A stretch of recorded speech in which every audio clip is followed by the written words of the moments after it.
Hello friends, आज पढ़ा आम सप्तम श्रेणीर विज्ञान बहिर तृतीय अध्याय अम्ल क्षार ओ लवण। एही अध्यायर अभ्यास कार्य देखिबा। 1 नंबर क्वेश्चन रे कहिछि तीनोटी लेखाएं अम्लीय और क्षारीय पदार्थर नाम लेख। अम्लीय पदार्थ गुड़िक होछि लेंबू, दही, तेंतुली, भिनेगार, यही सबू जो खट्टा जातीय पदार्थ रही थाए सेगुड़िक होछि अम्लीय। सेहीपरि क्षारीय पदार्थ गुड़िक कौन कौन हेबो ना चून पानी, रक्त, खाइबा सोढ़ा, साबुन, यही सबू पदार्थ गुड़िक क्षारीय लगी थाए। तो यह होछि क्षारीय पदार्थर अंतर्गत। नेक्स्ट देखिबा 2 नंबर क्वेश्चन अम्ल और क्षारक मध्य पार्थक्य दर्शाओ। अम्ल और क्षारक मध्य कौन कौन पार्थक्य रही देखिबा। अम्लर स्वाद होछि खट्टा, क्षारकर स्वाद होछि क्षारिया। नेक्स्ट रही अम्ल जातीय पदार्थर रासायनिक गुण होछि अम्लीय होइथाय। सहीपरि एही क्षारक को आंगुली रे आमे छुईले ताहा चिक्कण लागुथाय ओ एहार स्वादयुक्त पदार्थ को मध्य यह कौन क्षारीय लागिथाय बा क्षारक लागिथाय, ताहार स्वाद होछि क्षारक। 3 नंबर पॉइंट देखिबा। अम्ल होछि नील लिटमस पेपर को बुड़ाइले नाली होइथाय। अम्ल पदार्थ रे नील लिटमस पेपर को आमे जदि बुड़ाइबा ताहा नाली रंग होई जाए, ताहले आमे जानिबा कि एथिरे अम्ल रहिछि। क्षारकरे सेहीपरि नाली लिटमस पेपर को बुड़ाइले नील रंग होइथाय। उदाहरण गुड़िक देखिबा कि अम्ल कोथिरे अम्ल रही थाए ना लेंबू, दही, तेंतुली, भिनेगार, अँला यही सबू खटालिया पदार्थ रे अम्ल रही थाए। सेहीपरि क्षारक कोथिरे रही थाए चून पानी, खाइबा सोडा, साबुन इत्यादि सबुतिरे रही थाए क्षारयुक्त अटे एगुड़िकर स्वाद। 3 नंबर क्वेश्चन देखिबा। लिटमस कागज किपरि प्रस्तुत हुए एहार व्यवहार कौन। लिटमस कागज मुख्यतः लाइकेन नामक एक उद्भिदरु प्रस्तुत होइथाय। जानिलो ओ एहार व्यवहार कौन। लिटमस पेपर को मुख्यतः आमे प्राकृतिक सूचक भाव में व्यवहार करिथाऊ। प्राकृतिक सूचक माने आमे यह अम्ल कि क्षार चिन्हिबारे साहाय्य करिथे, ताहा होछि प्राकृतिक सूचक। यह सूचना देइथे यह अम्ल अटे कि क्षार अटे, ताहार सूचना किए देइथे लिटमस पेपर देइथे। आउ गोटे नेक्स्ट रही ताहार व्यवहार नील लिटमस कागज को आमे अम्लीय पदार्थ रे बुड़ेइले ताहा नाली रंगर होइथे, तेणु आमे अम्लीय पदार्थ बोली जानी पारू। ओ नाली लिटमस कागज को क्षारक पदार्थ रे बुड़ेइले ताहा नील रंगर होइथाय। एहार व्यवहार होछि। 4 नंबर क्वेश्चन देखिबा। प्रशमनीकरण कौन उदाहरण सह बुझाओ।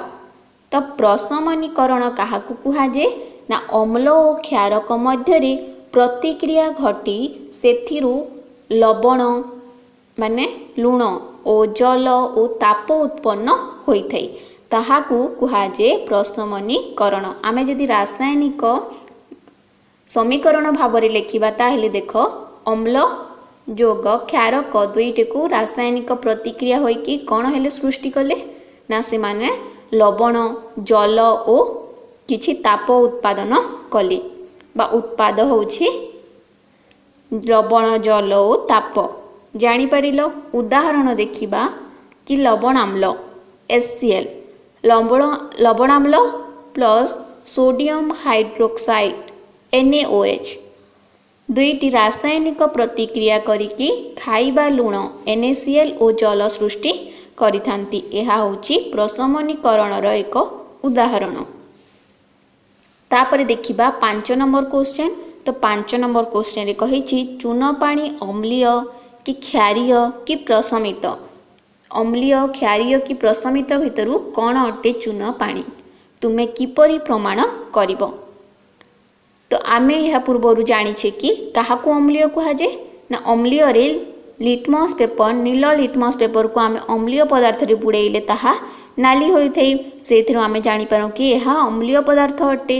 सेहीपरि नाली लिटमस पेपर को क्षारीय पदार्थ रे बुड़ेले ताहा नील होइथै से आम जानू कि यही पदार्थटी होछि क्षारीय। और सेहीपरि प्रशमित कौन प्रशमित पदार्थ होछि अम्लीय द्रवण और क्षारीय द्रवण परस्पर मिसिकी प्रशमित होइकी थांती जहाद्वारा कि अम्लर अम्लीय प्रकृति और क्षारकर क्षारीय प्रकृति लोप पाइजे और नूतन पदार्थ और ताप सृष्टि करिथै ताहा होछि प्रशमित पदार्थ। तो प्रशमित कौन पदार्थ कौन काहाकू कहुए जानिल कि अम्लीय द्रवण और क्षारीय द्रवणर प्रकृति लोप पाइकी नूतन पदार्थ और ता सहित किछि ताप सृष्टि हुए ताहा होछि प्रशमित पदार्थ। एठारे कहिछि कि यह तो आमे आगरू जानिछे ताहाले आमे चून पानी अम्लीय कि क्षारीय कि प्रशमित किपरि प्रमाण करिबा ना देख लिटमस पेपर को नील लिटमस पेपर को चून पानी रे बुड़ेइबा देखिबा कि ताहा जदि नाली रे परिणत होउछि तेबे चून पानी अम्लीय पदार्थ अटे जदि हेउ नाही ताहा अम्लीय नुहे। यह तो अम्लीय नुहे जानिले।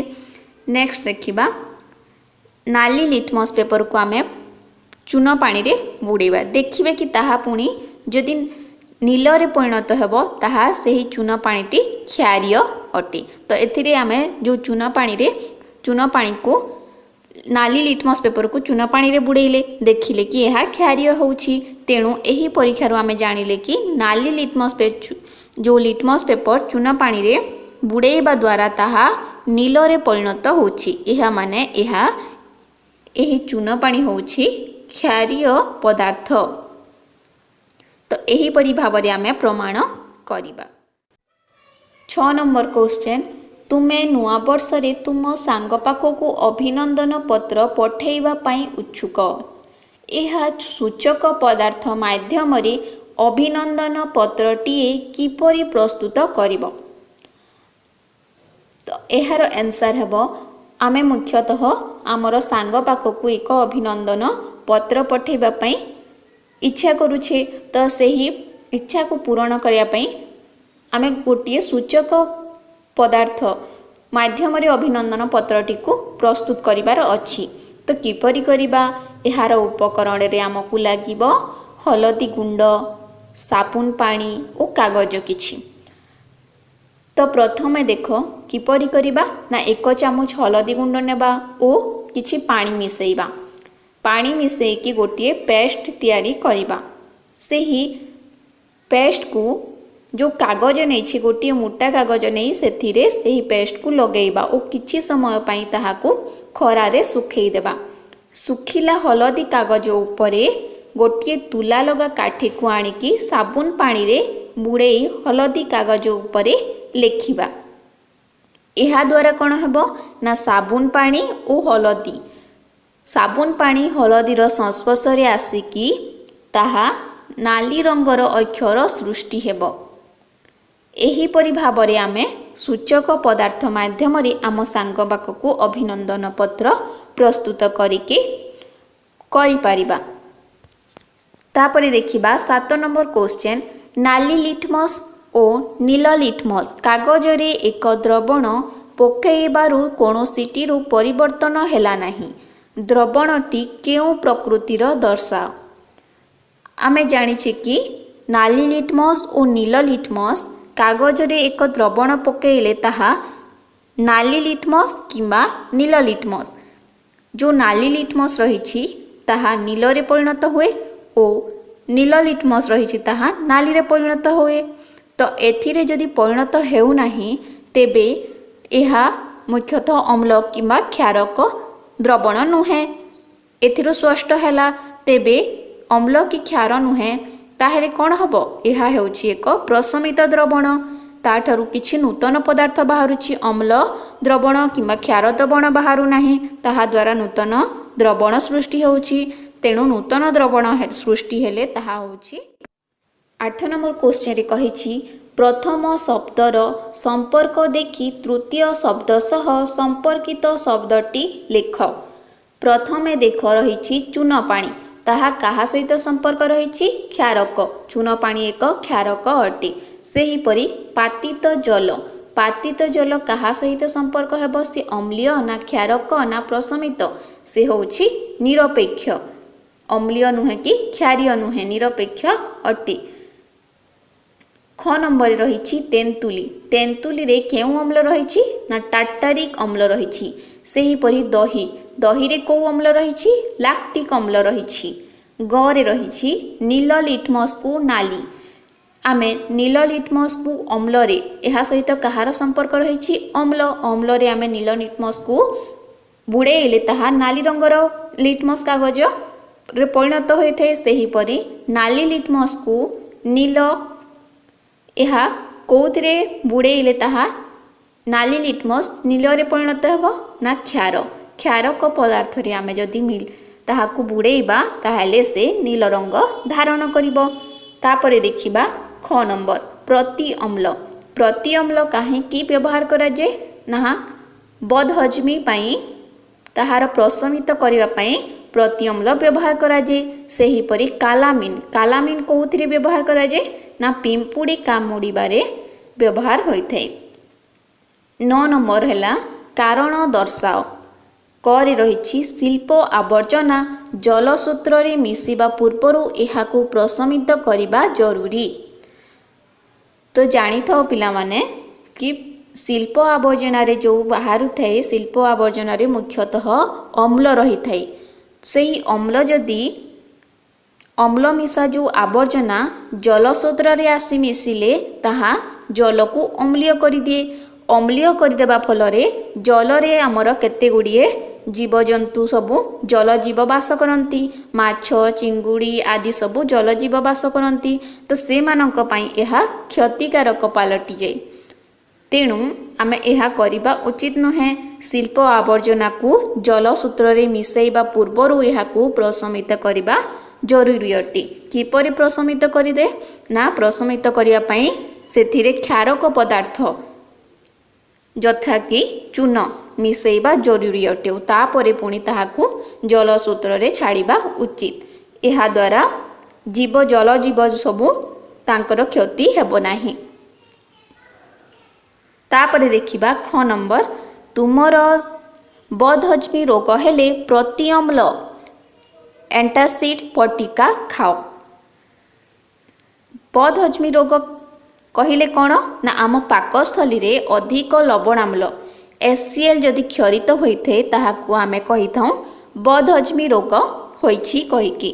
तो एही बदहजमी रोग होछि अति कष्टदायक होइथे ओ ताहा हमकु भल लागि नथै। तो एही बदहजमी रोगर प्रभाव को कमाइबा पई बा एही रोगर दूरीकरण पई आमे प्रति अम्ल बा एंटासिड बटिका खाइथाउ।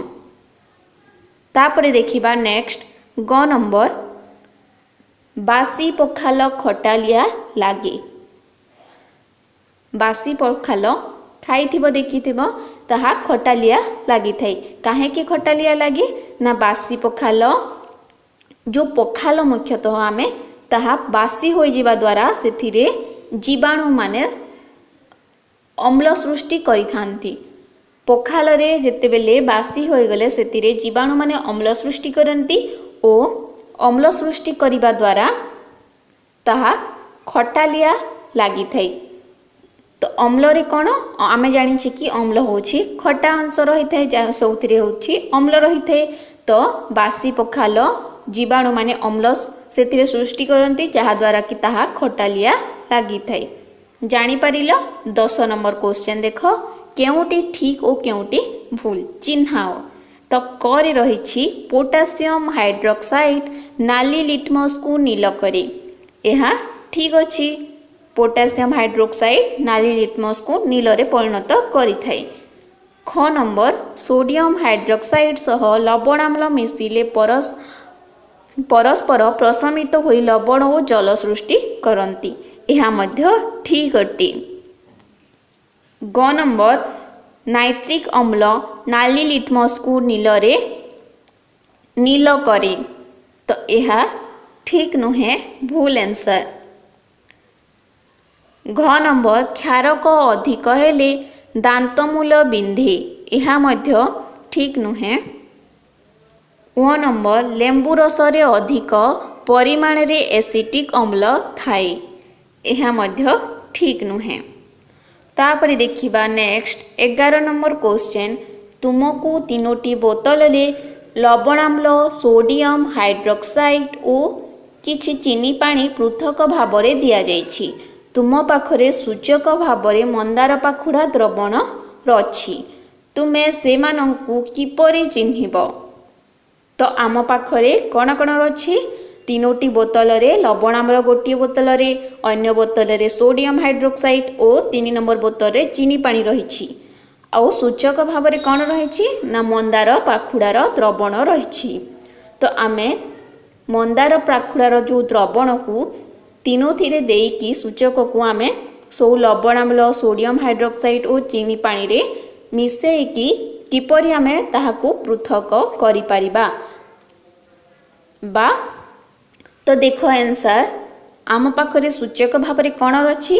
मंदार फूलर पाखुड़ार द्रवण रही और जो तीनोटी बोतल रही लवणाम्ल, सोडियम हाइड्रोक्साइड और चीनी पानी, से आमे आम पाखरे थिबा मंदार फूलर द्रवण को किछि समय मिसेइबा। तापरे देखिबा कि एही सो सूचक लवणाम्ल रे थिबा बोतल रे जो थिरे लवणाम्ल रखिछे सेही बोतल रे गाढ़ पातल रंग रे परिणत हेबो ओ सोडियम हाइड्रोक्साइड थिबा बोतल रे एहा सबुज रंग धारण करिवो ओ चीनी पानी थिबा बोतल रे सूचक मिसेइबा परे मध्य ताहा किछि परिवर्तन आसीबो नाही। तो एथिरो आमे जानि पारिले कि एहिथिरे जो थिरे गाढ़ पातल रंग सृष्टि हेबो सूचक मिसेइला परे ताहा होछि लवणाम्ल, जो थिरे जो बोतल रे आमे जदि सबुज रंग धारण करुछि ताहा सोडियम हाइड्रोक्साइड रहिछि बोली आमे जानिबा ओ जो थिरे कोनोसी परिवर्तन हेउ नाही सूचक मिसेइबा परे मध्य ताहा थिरे आमे चीनी पानी रहिछि बोली जानि परिबा। तो एही परि भाबरे आमे